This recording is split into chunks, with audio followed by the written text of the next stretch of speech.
To examine Brandon Lee's career, you must also consider his untimely death and the legacy of his father. The son of Bruce Lee, Brandon's untimely death eerily mirrored his father's. In death, he almost immediately became a part of his father's myth and legacy. Buried with him in the same cemetery and the same page of film history. My father was his how. He applied the execution of who he was to every aspect of his life. He was way more than that kung fu guy from the 70s.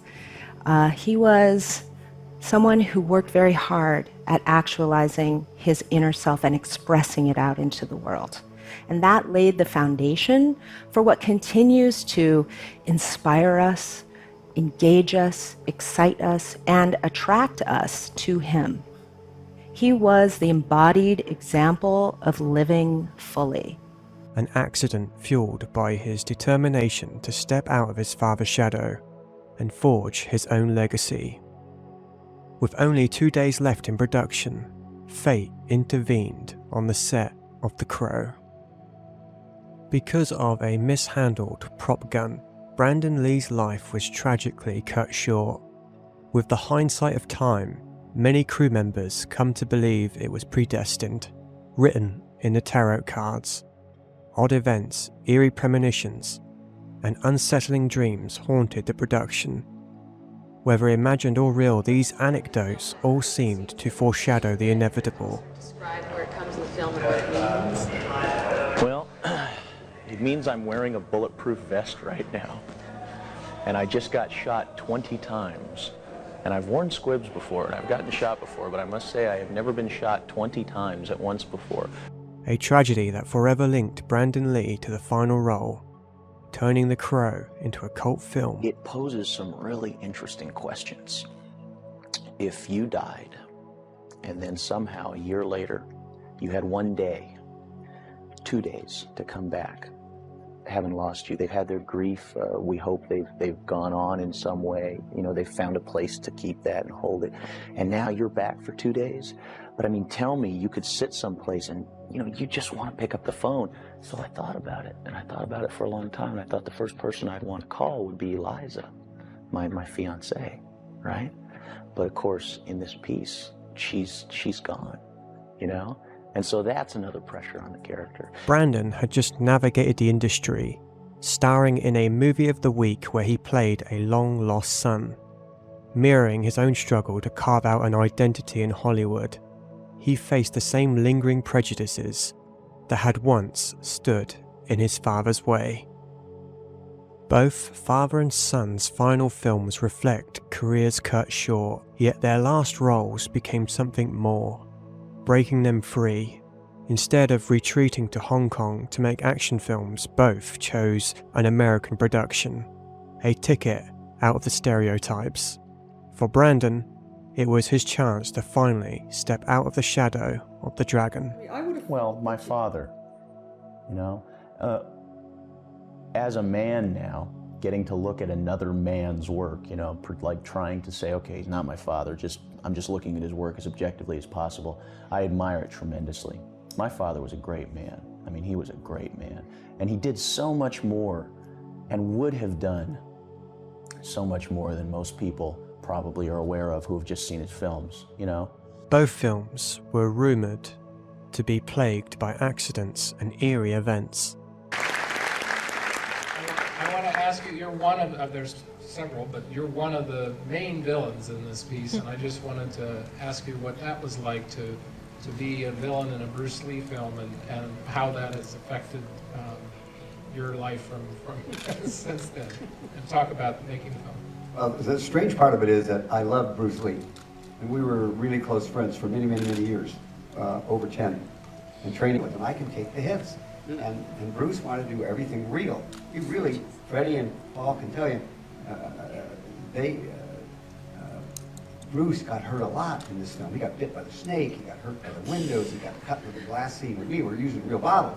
For Entertainment Weekly. A carpenter was severely burned when live wires connected with the piece of equipment he was working on. That was followed by 2 other accidents that same day. The cast and crew started referring to the curse of the crow. Many of these stories are exaggerations told by friends and crew members, perhaps as a way to make sense of what happened.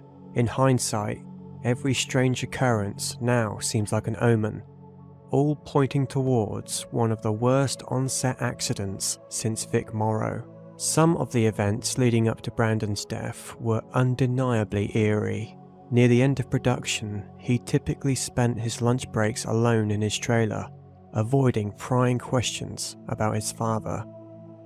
But on the day he died, he was different, sitting with the crew, openly talking about Bruce Lee, fully absorbed in his craft, lost in the plateau of something new. He didn't notice the chaos of the haphazard production around him. His focus was solely on transforming into Eric Draven. You don't remember me. So much so that he would often fake injuries on set, a game that made his final moments all the more tragic when he was mortally wounded by a .44 Magnum. Yet some details about the accident remain unknown. He was reportedly meant to wear a bulletproof vest. No one knows why Michael Mays fired directly at Brandon when he had been instructed not to. Like many who witnessed it, the moment would haunt Michael the rest of his life. And of course you have experienced a stunt in your life that went tragically awry. Tragically awry, and it's and I've never talked about this on camera, and it was shooting of The Crow, and Brandon died during it. Well, I mean, what happened to Brandon was a tragic accident, and it's something that I'm gonna live with. It's taken me, took me the time it took to be able to not so much put it in perspective, but to be able to move on with my life. The thing is, it wasn't supposed to happen. You know, it absolutely wasn't supposed to happen. I wasn't even supposed to be handling the gun in the scene till we started shooting the scene and the director changed it. It wasn't supposed to happen for a myriad of reasons. He was so far off that had it been a real gun, we wouldn't have been able to hit the side of a barn with it, you know? There was, what the bottom line is, it did happen.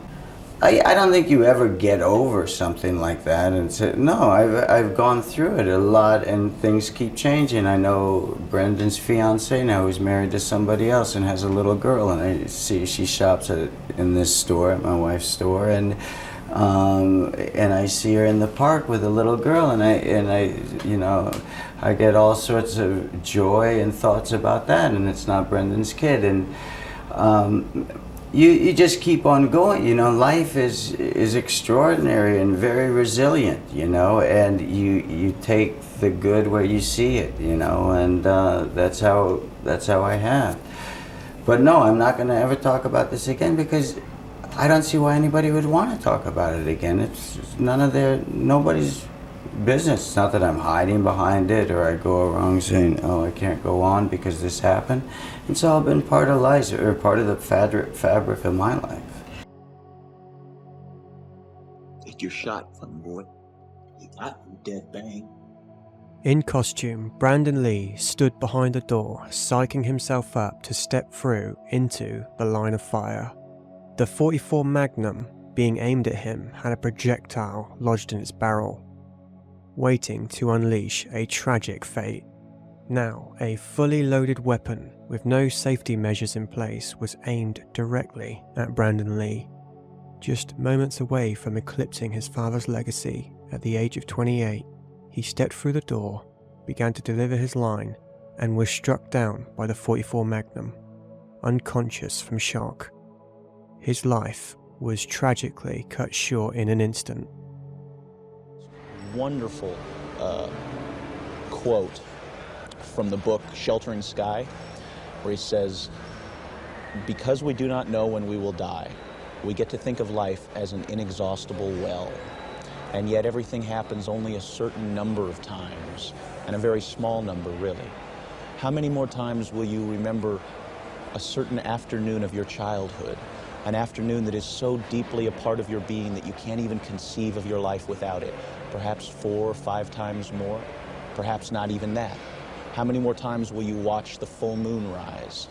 Perhaps 20, and yet it all seems limitless. Came through the door with the grocery bag. They do the shot, and then he drops down, and everybody waits for him to get up. And he didn't get up. He just stayed there. Some witnesses immediately noticed something was wrong. And somebody says, I think he's really hurt. When Brandon didn't fall as rehearsed. In the hospital, the film and digital footage were taken and locked away, later developed in hopes of finding clues to his death. It never occurred to the crew that the prop gun had been the cause. It wasn't until the waiting room, where the prop master pieced things together, that the truth emerged. The scene that killed Brandon had been slightly altered. The finished film, The Crow, would forever symbolize the beginning of something new, just like his father's final film. Robert Zuckerman, the on-set photographer who captured many of the now famous images of Brandon Lee, recalled a poem he had read before the film began. The words would eerily echo the parallel fates of Bruce and Brandon Lee's final films.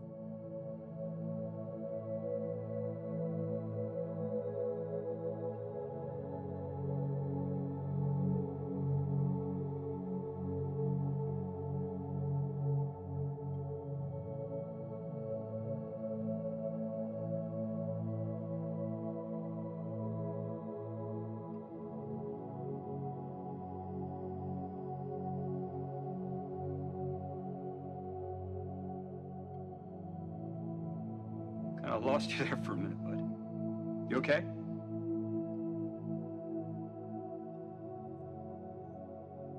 Bruce? You all right? You all right?